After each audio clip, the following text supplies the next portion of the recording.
Welcome to the real F word. So as consultants, we work with a lot of companies that are like growth businesses, small and medium-sized businesses, and we've seen our fair share of successes. And we're working with companies right now that are like in a turnaround, right? Mm-hmm. And they're trying to figure it out. What is the pattern that you see across these businesses? I work primarily in consumer products. You work in consumer and SaaS and software and services.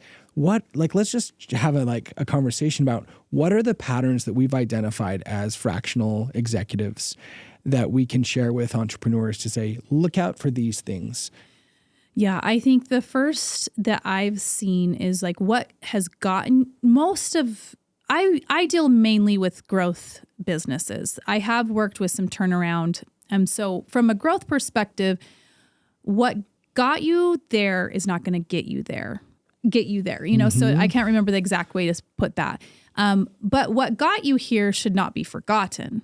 So don't throw the baby out with the bathwater, but you do need to bring in somebody or something that is that next level. And I think so many people, I was just with the company that they've been at it for like 10 years and they've just been stagnant and they didn't want to create the plan and do anything different. Well, this is fine. Well, what got you here isn't going to get you there. But when I see turnaround organizations, it typically is ego. I'm thinking of one in particular that we worked on together, and not listening to somebody that might have a different perspective, feeling like this is your business, it's only you, and not saying others might know something. Even inside your company, people that have been at it with you for years, have you asked? Have you listened? And I think that cockiness gets in the way of people, and then they just start going down a rabbit hole, and then they get tighter and tighter and tighter and scarce and scarce and scarce that they can't hear anybody. Yeah, I feel that. Like I was working with a founder who said, hey, there's no need to change this business.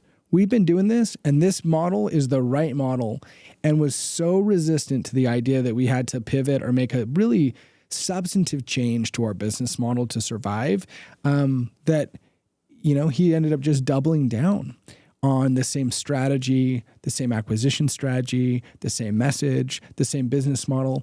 And guess what?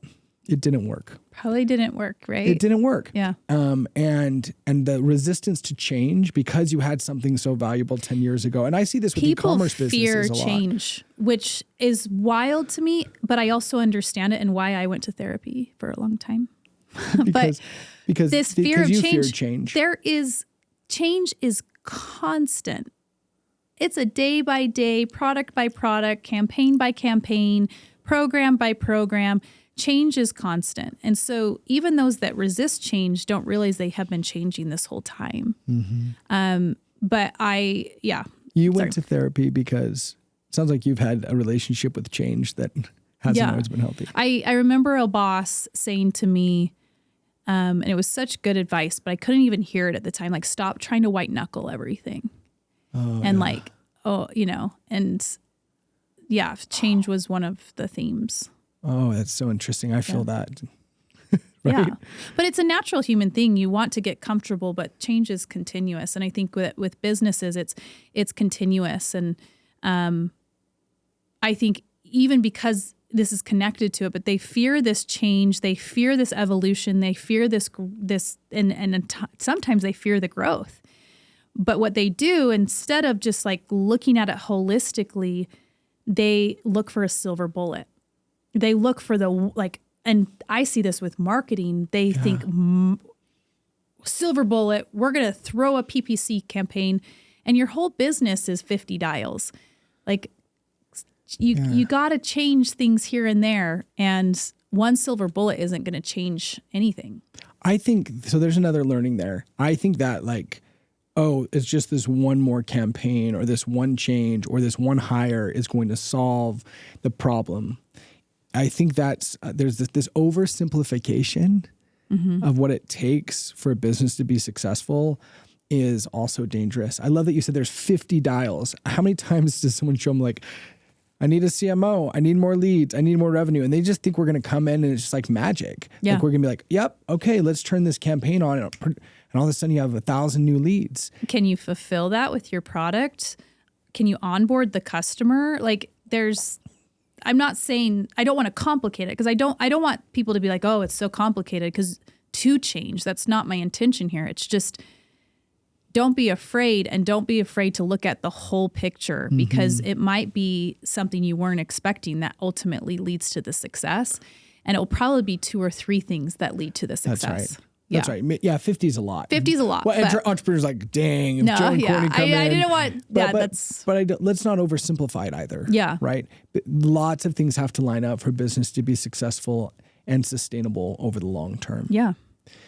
So other patterns of failure. One that we've talked about on this podcast is this balance, and we've talked about of like confidence and overconfidence. And I feel like entrepreneurs are overly optimistic in ways that drive decision making that is sometimes myopic.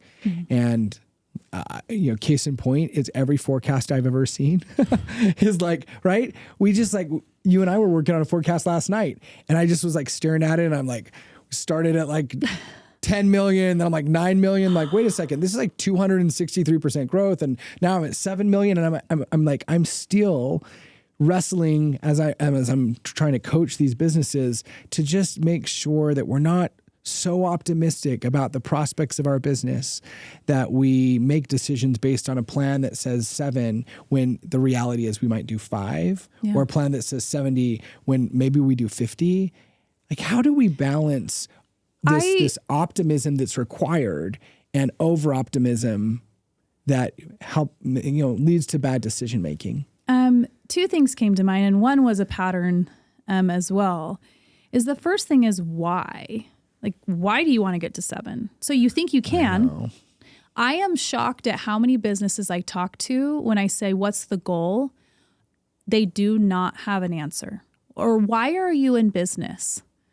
They don't have an answer. What's the end goal? Don't have an answer.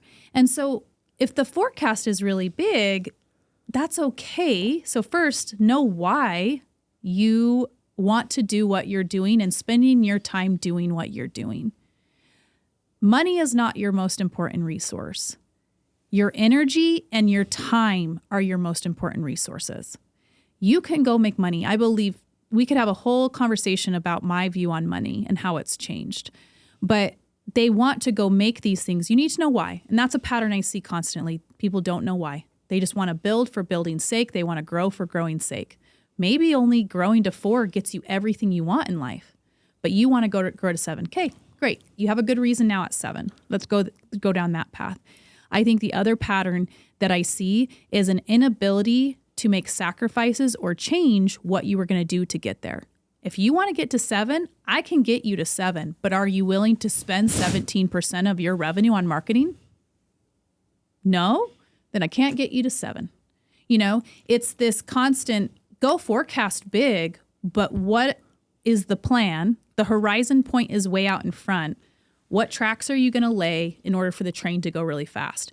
Because it's not that you can't get there. It's that there's too much friction along the way that you're unwilling to make changes on that doesn't get you there. And you don't lay the tracks. And you don't lay the tracks ahead of yourself.